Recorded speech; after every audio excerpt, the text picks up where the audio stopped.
Insérer des commentaires.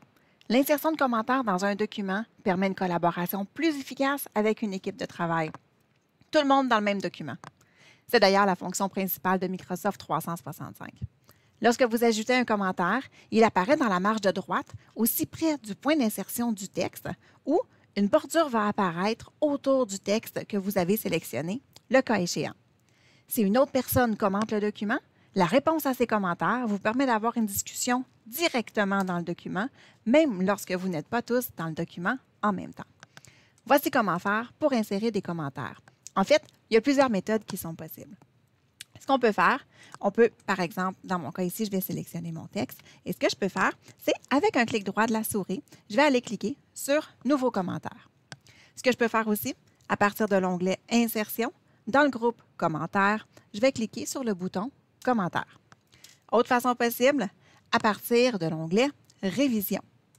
Je vais faire la même chose dans le groupe commentaires. Je vais cliquer sur Nouveau commentaire. On va avoir plus d'options aussi dans le groupe commentaires. Je vais insérer un commentaire tout à l'heure et je vous montrerai les possibilités.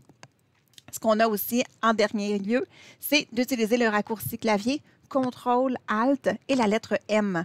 Donc, en faisant ça, un nouvel espace de commentaire va s'afficher dans la marge de droite comme ceci. Donc, vous voyez qu'en ce moment, mon texte que j'avais sélectionné, en fait, est souligné.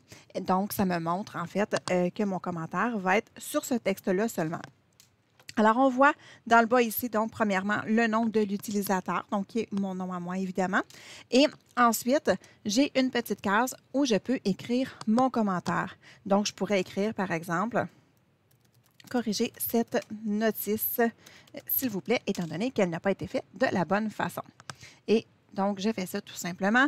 Et ensuite, ce que je vais faire, c'est que je peux soit appuyer sur la touche CTRL et Entrée, donc le raccourci clavier, pour diffuser le commentaire, en fait, pour l'enregistrer. Sinon, je peux appuyer sur la petite flèche bleue ici pour publier le commentaire. Donc, les deux façons font la même chose.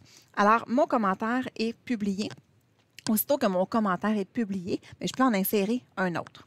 Ensuite, ce que je peux faire, vous allez voir en fait que quand on va être dans le document, l'endroit où il y a un commentaire va être en grisé. Et quand on va ouvrir le document, souvent, on va seulement voir la petite icône de commentaire qui est juste ici, qui va nous amener directement au commentaire. Ce qui est possible de faire, c'est de modifier le commentaire en appuyant sur le petit icône de crayon qui est juste ici ou sur les trois petits points. Donc, c'est des actions supplémentaires, donc avoir un lien vers le commentaire.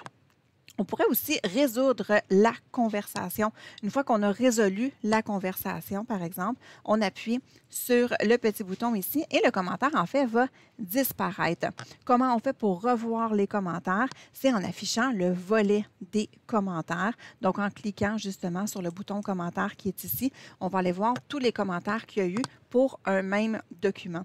Donc, il n'apparaît plus étant donné que le commentaire, en fait, la demande a été résolue. Mais on peut garder en banque, donc, tout ce qui a été fait ou tout ce qui a été demandé comme modification ou comme conversation dans un document.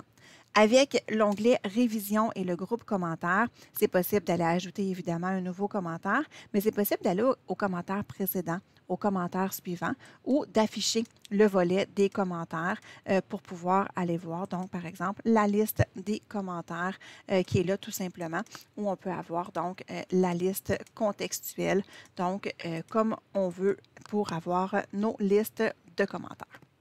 Alors voilà, c'est de cette façon-là qu'on peut insérer un commentaire dans Word.